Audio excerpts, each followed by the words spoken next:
G'day everyone, Jason here with a review of the DC Harley Quinn and DC Joker. This is the Spin Master series. Unlike the smaller figures, these are bigger figures. I think there's a little bit more articulation, but we'll find out when we open them up. So you can get a couple of different variants of Batman, you can get a Robin, you can get the Joker and Harley Quinn. So I thought I would start with the bad guys, give them a spin, see how they come out of the box, and see if they're worth the price tag, which here in Australia is $24.99 each. So let's open these up and take a look at them. So here we have them out of the box.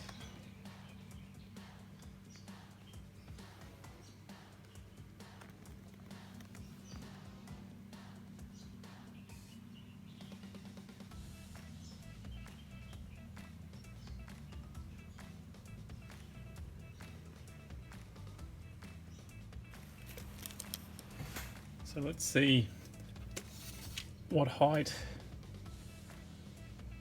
So we're at about, Joker's at about 29 centimeters and Harley is at about 28 centimeters, maybe 27. So they're fairly large figures. Articulation wise, the head can rotate. It does have a little bit of forward and back movement, but it doesn't, like, you can bury the chin down a little bit and you can move the head back, but it's not a lot of movement. Otherwise it's just left and right. So there is a sort of a ball joint there, but it's not the best. Oh, there's a very stiff, yeah, it's not even gonna, it's a ball in the shoulders, but just doesn't seem to move at all. Elbow joints, wrist joints, well, the wrist just spins on both hands. Nothing in the waist.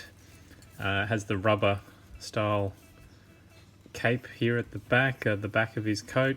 Legs go up, legs go out. Bend at the knee. Nothing at the ankles or the feet. So yeah, so there's a little bit of movement in the legs, but obviously the feet won't move. And those elbows, the shoulders look like they're meant to, but they're just very tight. Like, it's more than just a ratchet, it just doesn't seem to be working at all. So there doesn't seem to be any movement. It might just be this particular figure, or we'll have a look at Harley. So same thing, head moves, she's got a little bit more forward movement. The hair is sort of more of a rubber piece, so it's all sort of a little flexible, so it doesn't hinder going around, but I do notice there's a bit of paint scrape on there from the blue of the hair. She also has a couple of little bits of paint on her face and on her hair as well. Now her shoulders work, so shoulders go up, come down, full 360, elbow joint sort of 90 only. Well, it's not just the hand, it's the whole forearm that does twist, so you can twist that there.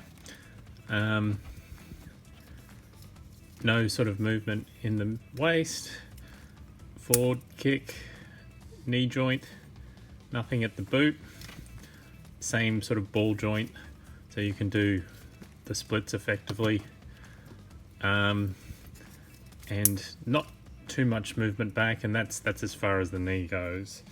It's so it is actually almost identical to the smaller figures. And we'll just bring one in for comparison. So this is the Joker, just so you can get an idea of scale. But his shoulders do move a little easier, but similar sort of joints, similar sort of movement, although these ones have a thigh cut at the top of the thigh, and his knees are pretty stiff. But it's pretty much just a larger version of this figure. The face sculpt looks a little different, and we'll have a closer look at those face sculpts. So the Joker's sculpt, I don't know, I mean, he's supposed to look crazed, but there's something a little off about it by comparison to the smaller figure. If we bring the smaller figure in, it's a slightly, I don't know, this face, I think on the smaller figure is done a little better than this one. But the paint's pretty good on the face.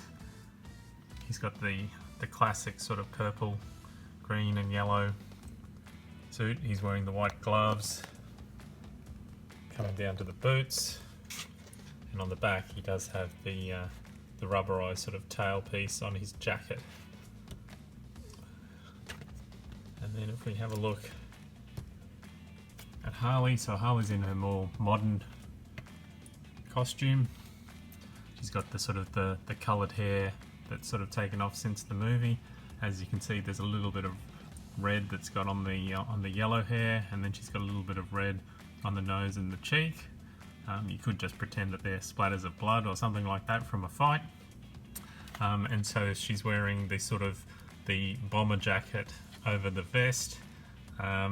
She's got the belt, and she's got the sort of more, what would I say, a roller derby style, you know, with knee pads, the prints of the diamonds and the star, and then the big boots again in red and black Harley Quinn colours. And the printing on it is really good, like the diamonds here. It's got the star on the arms, diamond, and then the back. Oop. And there is some sculpted detail, like there is a belt line that sort of comes down around the side. The sleeves are all pushed up, so it's not lacking detail. And unlike some of the Marvel sort of large scale superheroes like this, it has far more articulation, I think, than those ones. And as I said, there is a little bit of movement in the head as well. So that is Harley Quinn and the Joker in their larger scale.